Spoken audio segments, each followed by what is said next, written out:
All right, mods reveal, ladies and gentlemen. I told you I was going to put this video out. I think the video I posted was yesterday. It is still hot right now. I'm in the car, the door's open. I'm sorry about the camera quality. It's on an iPhone 8, so it's not the best. I'm looking into getting the Hero 7, which I think is the last one that came out. I'm not completely sure. The last GoPro I had was the Hero 2, and then they were a thick boy.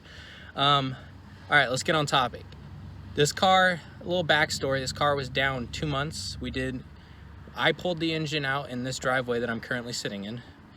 All the work was done in my uncle's driveway, which was fun, you know, but it did take over the course of 2 months because all the parts that I ordered, one of the parts that I ordered, or the kit that I ordered, took 3 weeks to get here. So that was the majority of the time of me just waiting with my engine out, already having the oil pump gears installed. And I'm just like, come on, I want to get this done. And I'm just sitting there waiting, and there's nothing else I can do. I did everything that was possible.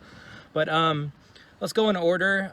Before we did all of that, the first mod I did was paint my brake calipers red. The stock calipers, you know, they're pretty big, they're kind of heavy, and I just wanted to add a little bit of like something like, you know, Brembo brakes come in red. So I kind of just got some caliper paint, put them over. You know, it lasted 2 years. It looks all right. It's not the best. I've had this car for 2 years, so like that was the first thing I did when I got it. The second thing was I got a great deal on Craigslist. Some guy needed to sell his car, so he had a bunch of aftermarket parts, which in California are not smog legal.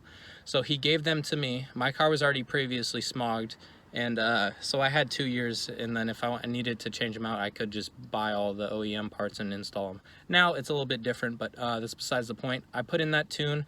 I took my car to the tuners, got it tuned. It turned out really well. I liked how much horsepower. I think I gained around 100 horsepower or something like that, I believe. So it was, I think, what is it, 3 something to the wheels? Yeah, because it's like 435 at the crank. That's what they advertise when from Ford. This, I think, what was the third one? I think the third one is I got these Ford, I think these are the Ford Performance rims, I'm not sure. And then the fourth thing I did, which was probably my biggest buy so far, other than the thing that I'm about to tell you that's coming, but twin turbo. This car has two 61mm ball bearing turbos on it. This kit was a pain in the ass to install, I will admit. The instructions were little to none. They kind of just glimpsed over what you're supposed to do, and you're kind of supposed to jimmy rig it yourself. I don't know what else to say. It wasn't the most clear instructions. Really, they kind of just showed pictures of like where stuff was mounted, sorry, and they didn't really show you the best way to install it. The hardest thing was all the piping that I had to do for this. We got the turbos on before we dropped the engine back in the car, so that made it a little bit easier. I didn't end up having a hard time putting the engine back into the bay because it was heavier with this stuff, so it didn't want to tip in the way I wanted to. So when you usually put an engine in, you have the bay right here, you have the engine right here, and you kind of tip it and slide it in like that and then put it on the mounts. It didn't want to tip like this, so we had someone just pushing and someone pulling under while we were dropping. And yeah, we had jack stands and everything to protect, so we were being safe. It was kind of not the safest way of doing it, but you know, we got it in eventually. It kind of took us like 2 hours to get it in because it kept the turbos were kind of getting in the way, but it was going to be way harder to mount everything in the car, so we just wanted to get it out of the way. Eventually it fit. I did scrape a little bit in the engine bay while I was going in, but yeah, let's go out there and I'll show you guys the bay. All right, ladies and gentlemen, here it is. That's that side, and there's two. I can say so far the tune on this car is not 100% perfect, but the performance I've seen out of these turbos are great. Oh my god, it is the most satisfying sound. I don't know if you guys are a supercharger or a turbo guy, but I'm both, but these turbos, oh my god, it makes me moist. In the front, you can see it has a pretty, let me shut the hood real quick. It has a pretty decent intercooler. It's kind of flashy. You can definitely tell if you know what you're looking for. And I have the triangle headlights. These are ones off of eBay. I didn't really want to chip in all the money for the goddamn RTRs. They're a little overpriced. And then we have a liquid vinyl. Pretty sure that's how you say it. Is it liquid? I don't know. It doesn't have the D on it, but it's a splitter that I got. It was about 200 bucks, so you know, not bad. All right, let me get back in the car and I'll tell you guys what else is on the mods list for right now and what else we have to install. All right, we're back in the car. If that's where you thought the upgrades were stopping, you're wrong.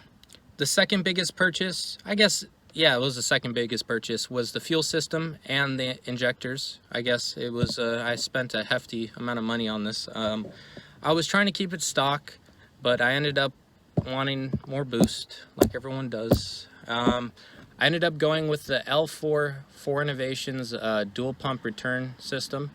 I think it has a ton of upgrades on it. I'm not sure exactly what I got. I kind of just contacted the guy I buy all my parts from, and I'd be like, hey, I want to go over 800 wheel horsepower. And he's like, all right, you need this and this.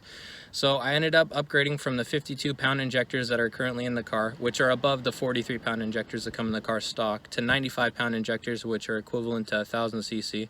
That's the baseline for injectors that you want to be able to run E85. I'm not going to go way over 800 horsepower. I want to kind of stand at like 790 to like a little bit over 8. So that's like exactly where we want to stay right now. I don't want to snap anything on my car. The main thing of having that much horsepower is when it hooks up, which you would have to have all the mods supporting it to hook up, which my car is completely stock on drive terrain, so it would not be hooking up a lot unless I got like sticky ass tires, and it still wouldn't even hook up. You would need suspension and tuning support for that. So that's what happens when you start braking things. So I'm not too worried about braking stuff around 800 horsepower because I'm not going to be hooking up and putting all that stress on my drivetrain. But yeah, those are the HP numbers we're looking at, is around 800, a little bit less than that. And then the second thing I got was the 95-pound injectors. After that, we're probably going to chill out on the tuning and performance side of my modifications on my car. I kind of want to do a nice wrap on my car. I'm looking at getting like gold, satin gold, somewhere around there, or I'm just gonna completely wrap it black again, which my car is currently shadow black from the factory. So we do have some paint chips and stuff that happened. Our car got egged, or my car got egged personally from someone we knew, and the insurance ended up chipping in money, so that was fine. I was gonna use that money towards the wrap, but I ended up using it to buy the fuel system. Shh, don't tell anyone. But yeah, we might do some interior mods. I definitely want a new seat. I don't know what I want to get. I don't want to spend hella money on those expensive ass seats. I kind of just want something that's a little bit more comfortable, and maybe get some racing harnesses. Or definitely gonna have to roll cage the car after I get the supporting mods to hook up 800 wheel horsepower, which would be like suspension and like tires and all that shit. Right now I'm running like shitty stock tires I got from the factory, so I'm pretty much just gonna burn through those and then buy some decent tires, maybe some like P1s. I'm not sure yet. Just to decently hook up so I'm not constantly spinning, because I know with these tires I will spin through every goddamn gear. It's possible. And I have barely any tread because you know, I go to swinging events and I swing my car a little bit. Not too much. I kind of just went to a couple, but you know, they leave you with no tire after that. So yeah, that's basically everything that's done to the car so far. Some painted brake calipers, twin turbos, upgraded injectors, some I guess the mods on the front of the car would be the goddamn splitter. We also have the splitter and the front lights, which don't come with the car. I guess you would call it a mod. It wasn't really a mod. It wasn't that hard to install. You kind of just drilled in, but you know, whatever. So that will be it for this video. I hope you guys enjoyed, and you know, stay tuned for the next content that I'm putting out. I'm gonna put out some pretty good stuff, so you know, tell your boys, subscribe, like, what is it? What do they say? Turn on that bell? Something like that? I don't know. I haven't made a YouTube video in years. But yeah, I'll see you guys in the next one. Peace out.